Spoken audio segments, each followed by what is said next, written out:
We are here to introduce this year's valedictorian, Lucas Dalrymple, and tell you all about it. Yes, Lucas was born on a stormy August night. The wind was howling. Mr. Prasad, we don't need to tell them everything. Maybe just tell them about Lucas's time at school. Gotcha. From the time he entered kindergarten, Lucas was determined to be class valedictorian. Now, Mr. Prasad, this isn't one of your classes where you can just ramble on endlessly. Maybe let's focus on Lucas's time here at White Oaks. If we have to. It is our distinct honor to introduce this year's valedictorian, Lucas Dalrymple. I had the privilege of teaching Lucas in our Theory of Knowledge class. From the very beginning, Lucas stood out. He brought a rare combination of curiosity, courage, and charisma to every discussion. Never one to shy away from a challenge, he frequently took on the role of devil's advocate, not to stir debate for its own sake, but to push thinking deeper and wider. Lucas reflects and reinforces the values we hold dear in the Halton District School Board: equity, inclusion, and human rights. He reminds us that education isn't just about knowledge, it's about using that knowledge to make the world a better place. He is not afraid to ask the hard questions, to challenge assumptions, and to lead with heart.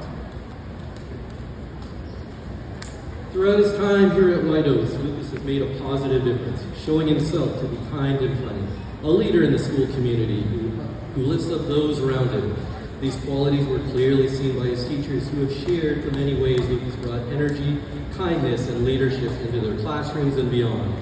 Mr. Watson recalled a trip to the Halton Water Festival, where during his free time, Lucas connected with a group of younger elementary students, doing push-ups with kids sitting on his back. Mr. Watson was impressed with his natural and playful sense of leadership. His grade 9 science teacher, Mr. Soki, remembers him as a very sincere, respectful, and positive-minded student. For Mr. Actor, it was his sense of humor which made everyone feel welcome. As part of the volleyball team, Mr. Wren said that Lucas was always willing to do what was best for the team. Ms. Pratt commends his growth as an assistant coach of the senior girls volleyball team, taking on many responsibilities which included managing practices, warm-ups, and game strategies. Ms. Pratt also describes Lucas as a respectful, hard-working, courteous, and intelligent young man who will go on to do great things for himself and his community. These kind words dovetail with Lucas's accomplishments here at White Oaks. He's a Senior Boys Athlete of the Year, recipient of the Craig Saunders School Life Award, co-captain of the boys volleyball team, assistant coach in the senior girls volleyball team, and part of the Halton Tier 2 Championship baseball team. His positive impact on the White Oaks community will be felt for many years to come. We invite Lucas to share his thoughts on the class of 2025. Please join us in welcoming your class valedictorian for 2025, Lucas Dalrymple.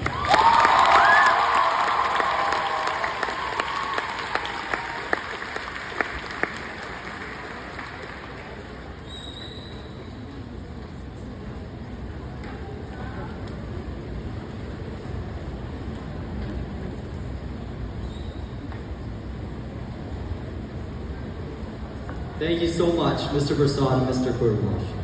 Good evening, parents, teachers, guests, and the graduating class of 2025. I'm honored for the opportunity to speak at such a special occasion.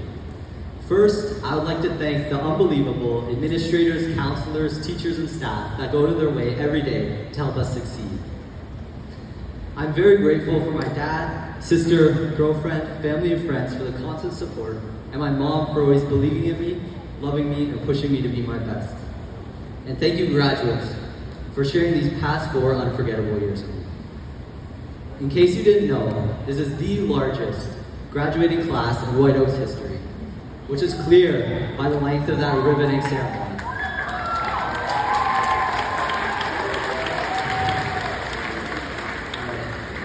So, because that ceremony was pretty long, I'll try to keep my speech short and sweet, like Mr. Actor.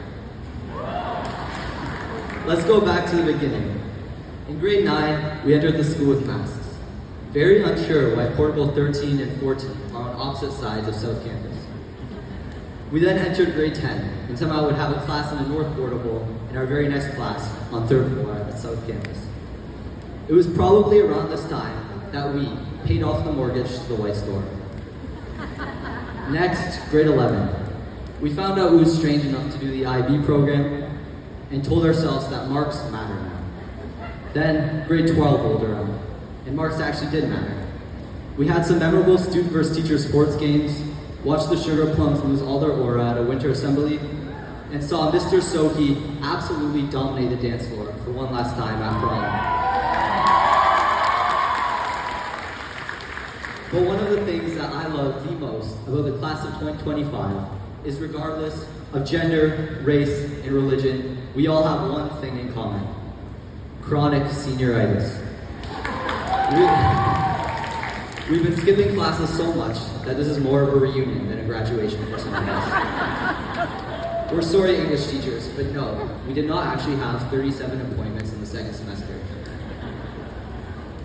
But in all seriousness, this large and diverse class has overcome obstacles and grown together over the past 4 years to become a resilient group of leaders, artists, athletes, and genuinely good people. Next, I wanted to speak about something inspirational.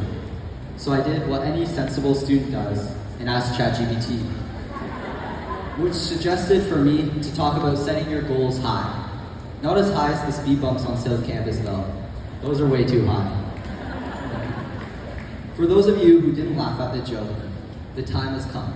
Please get your license. Next, ChatGPT told me to talk about confidence. So as the class of 2025 steps out into the world, I want each and every one of you to be as confident as Mr. Marsh is in a plaid shirt, or as confident as Mr. Musso is in his Corvette. Jokes aside, I will share the 3 most important lessons that I've learned as a student during my time at White Oaks. The first, I learned in grade 10, when I used to complain about getting homework or the difficulty of course loads. Later that year, I went on a humanitarian trip to a school in Guatemala that provides education for children who can't afford it. Although I was there as a leader and English teacher for some of these kids, I learned much more from them. Kids as young as 6 with so little who go home and help their parents with work after school offered me part of their lunches countless times. We're so grateful to go to school every day and taught me that all you need are 2 worn out shoes for goalposts and a soccer ball to be happy. Returning to White Oaks, my perspective on school completely changed. I became truly grateful to be in class every day and realized the opportunities such as OEAP, SHISM, or the IB program aren't a burden, but a privilege. My first message is, be grateful for what you have, recognize your privilege, and use it for something greater than yourself. Moving on to my second message is about being valedictorian. During the process of getting here, I was scared that I would fail, scared that I would receive no votes, and scared that I would mess up a speech in front of over 2,000 people. So honestly, I wasn't even gonna run. But I came across a quote that goes something like this: there are only 2 people whose opinions should ever matter to you: your 8-year-old self and your 80-year-old self. I realized that I wanted to be valedictorian to make my 8 and 80-year-old self proud. No one else. Ask yourself, are you becoming the person that your 8-year-old self would look up to? Are you living a life that your 80-year-old self will look back on without regret? Do you remember your childhood aspirations of becoming an artist, musician, actor, entrepreneur, or whatever your dream was? In 60 years from now, will you look back on your life with pride and passion? My second message is, remember what matters, remember who matters, and don't get distracted by the noise. The third and final message I have is about one of my favorite numbers, 11:59. I'm sure at some point we've all heard that we have an assignment due at 11:59 p.m. and probably thought, great, that's tons of time. I'll probably start at around 8 or 9 p.m. Only, there is no 11:59 on the things that we love. No urgency, no deadline. So oftentimes, it just keeps getting pushed back. Take that risk and do what you've always wanted to. Time will fly by, so stop worrying about that university program you didn't get into.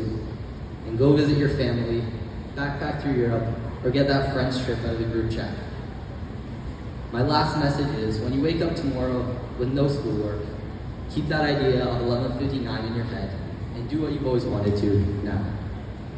Over the last 4 years, we've all made remarkable connections, and I wouldn't have rather done it with anyone else but all of you. Congratulations to the class of 2025, and go Wildcats!